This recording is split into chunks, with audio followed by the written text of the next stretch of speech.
नमस्कार, dB news में आपका स्वागत है। जैसा कि हरियाणा विधानसभा चुनाव में हार के बाद कांग्रेस को मंगलवार को इंडिया गठबंधन के अपने सहयोगी दलों से महाराष्ट्र, झारखंड और दिल्ली में अगले दौर के विधानसभा चुनाव से पहले अपनी चुनावी रणनीति पर पुनर्विचार करने के लिए कुछ सलाह मिली।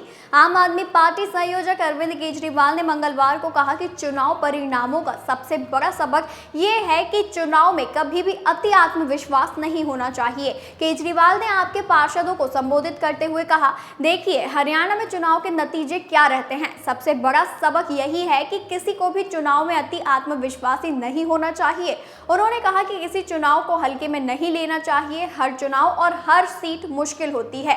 हरियाणा में सीट बंटवारे को लेकर मतभेद के कारण आप कांग्रेस के साथ चुनाव पूर्व गठबंधन करने में विफल रही थी। वहीं शिवसेना नेता प्रियंका चतुर्वेदी ने कहा कि हरियाणा चुनाव के नतीजों का महाराष्ट्र में कोई असर नहीं पड़ेगा, जहां अगले महीने चुनाव होने की संभावना है। हालांकि उन्होंने इस बात पर जोर दिया कि कांग्रेस अपनी चुनावी रणनीति पर फिर से विचार करे, क्योंकि हरियाणा में भाजपा के खिलाफ सीधी लड़ाई में कांग्रेस उम्मीदों से कमतर प्रदर्शन कर सकी। वहीं भाकपा महासचिव डी राजा ने कहा कि कांग्रेस हरियाणा के चुनाव परिणामों पर गंभीरता से आत्मचिंतन करे और महाराष्ट्र तथा झारखंड में आगामी चुनावों में विपक्षी गठबंधन इंडिया के सभी सहयोगियों को साथ लेकर चले।